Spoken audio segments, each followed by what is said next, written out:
दोस्तों SSC GD constable new vacancy 2023-24 की as count और एज रिलैक्सेशन को लेकर एक कंफ्यूजन क्रिएट हो गया है। कुछ आपको बता रहे हैं कि आपकी एज काउंट 1 अगस्त 2023 से होगी, तो कुछ बता रहे हैं 1 जनवरी 2024 से।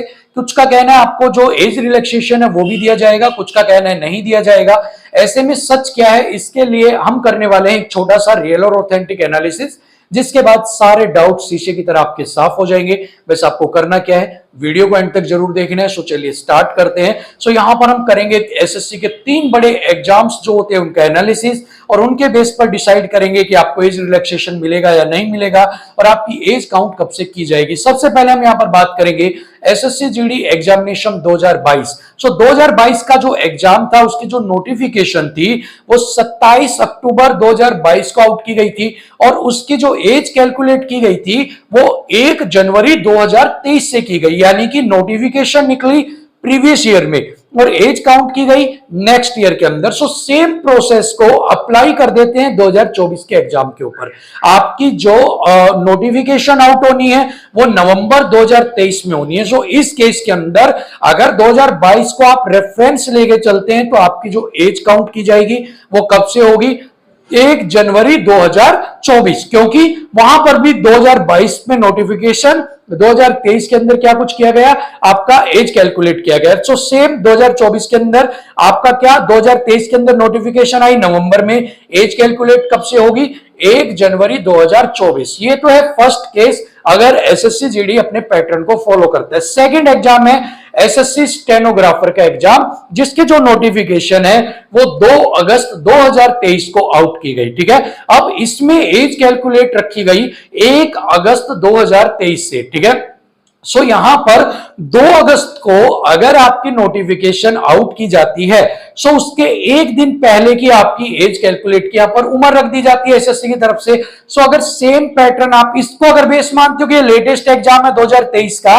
और इसी के ऊपर हम बेस मान के चलते हैं, सो आपकी 24 तारीख को आई थिंक अगर आपकी जो नोटिफिकेशन आउट हो रही है 24 नवंबर को, तो उस बेस के ऊपर आपकी जो एज काउंट है वो यहां पर 23 नवंबर होनी चाहिए 2023। ठीक है, सो ऐसे में एक दिन पहले अगर आप स्टेनोग्राफर को बेस यहां पर बनाते हैं। तीसरा, अगर हम बात करते हैं और लेटेस्ट की, ये तो अगस्त की थी, इससे और लेटेस्ट की बात करते हैं, यहां पर हम बात करते हैं दिल्ली पुलिस कांस्टेबल एग्जामिनेशन की, जिसकी जो नोटिफिकेशन है वो 1 सितंबर को आउट की गई थी। ठीक है, अब 1 सितंबर को आउट की गई, अगस्त के बाद की गई, लेकिन इसका जो एज कैलकुलेशन की डेट थी वो यहां पर 1 जुलाई 2023 रखी गई। तो देखिए इसमें क्या हुआ, अब यहां पर आपकी जो 1 सितंबर को आया, लेकिन इसमें जुलाई की आपकी मिड की आपकी जो डेट है वो यहां पर डाल दी गई। अब आपके पास 3 केस हो गए हैं। एसएससी जीडी 2022 के अनुसार आपकी जो एज कैलकुलेशन होगी वो 1 जनवरी 2024 के अकॉर्डिंग होगी। अगर स्टेनोग्राफर के सेकंड लेटेस्ट एग्जाम की बात करता हूं तो उसके अकॉर्डिंग आपकी एज कैलकुलेट जो होनी चाहिए वो 1 अगस्त 2023 होनी चाहिए। और अगर मैं दिल्ली पुलिस कांस्टेबल की बात करता हूं तो उसके अकॉर्डिंग आपकी जो एज है, ठीक है, आपकी जो एज कैलकुलेशन है वो कब होनी चाहिए, 1 जुलाई से। ठीक है, और स्टेनोग्राफर के अकॉर्डिंग जो आपकी है वो 23 नवंबर यहां पर होनी चाहिए, 1 अगस्त तो उसके अकॉर्डिंग थी।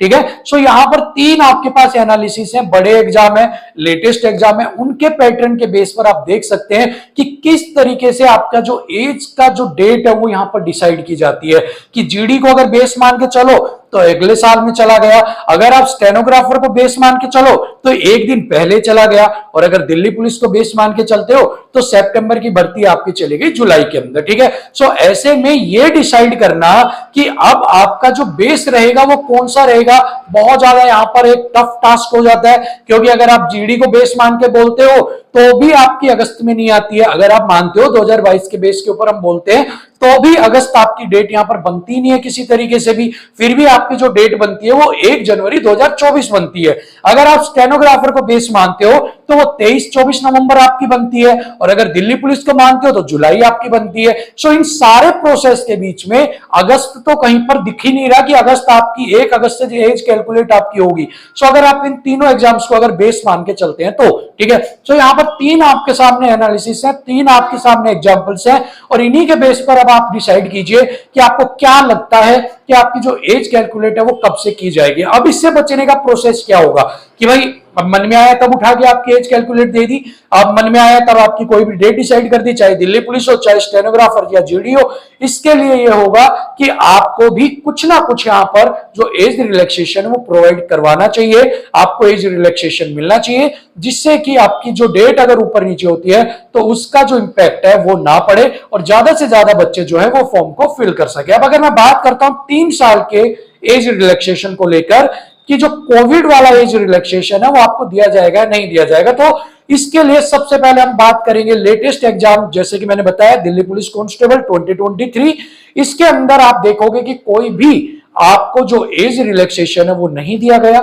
इसके अलावा कोर्ट केस बच्चों ने किया एज रिलैक्सेशन को लेने के लिए, वहां से भी मायूसी हाथ लगी, वहां भी आपको जो एज रिलैक्सेशन है वो नहीं दिया गया। सो इस केस से क्लियरली एक चीज तो डिसाइड है कि इस बार आपको 3 साल वाला जो एज रिलैक्सेशन है वो आराम से प्यार से एसएससी आपको नहीं देगी। आपको जो उम्र है वो 18 से 23 साल ही आपकी रहने वाली है और इसी के ऊपर ही आपका जो फॉर्म है वो यहां पर फिल करना पड़ेगा। लेकिन ये कोशिश आप कर सकते हो, अभी आपका जैसे नोटिफिकेशन आई नहीं है तो अभी चेंज हो सकता है, नोटिफिकेशन आने के बाद तो काफी चीजें जो है बदलना इम्पॉसिबल हो जाता है। सो इसके लिए आप अभी से कोशिश कर सकते हो कि एटलीस्ट आपको 2 साल या 1 साल का जो रिलैक्सेशन वो यहां पर दिया जाए, ताकि ज्यादा से ज्यादा लोग एग्जाम में अपियर हो सके और अपनी जो कोशिश है, जो मेहनत कर रहे हैं उसको सफल बना सके। तो इसके लिए आपको कोशिश करनी चाहिए कि 1 या 2 साल का आपको रिलैक्सेशन है वो यहां पर मिले, सारे बच्चे इकट्ठे हों, सारे अपने ग्रुप्स आपने बना रखे उनमें आप डिस्कस करो और ये कोशिश करो कि एटलीस्ट 1 साल का रिलैक्सेशन तो आपको मिले ही मिले यहां पर, ठीक है। सो एक कंप्लीट एज से रिलेटेड एनालिसिस आपके लिए था, कंप्लीट सारी चीजें यहां पर मैंने क्लियर कर दी हैं। अब कैसे क्या कुछ होगा, कैसे क्या कुछ नहीं होगा वो बात की बात है, लेकिन इन तीनों पैटर्न्स के अकॉर्डिंग क्या कुछ एज क्राइटेरिया रह सकता है वो सारी चीजें मैंने आपको बता दी है। सो वीडियो अगर यूजफुल लगी हो, वीडियो थोड़ी सी आपके लिए वैल्यू अगर प्रोवाइड करवाती है तो लाइक शेयर करना, साथ में सब्सक्राइब कर लेना। मिलेंगे अगली वीडियो में, तब तक के लिए थैंक यू सो मच, नमस्कार।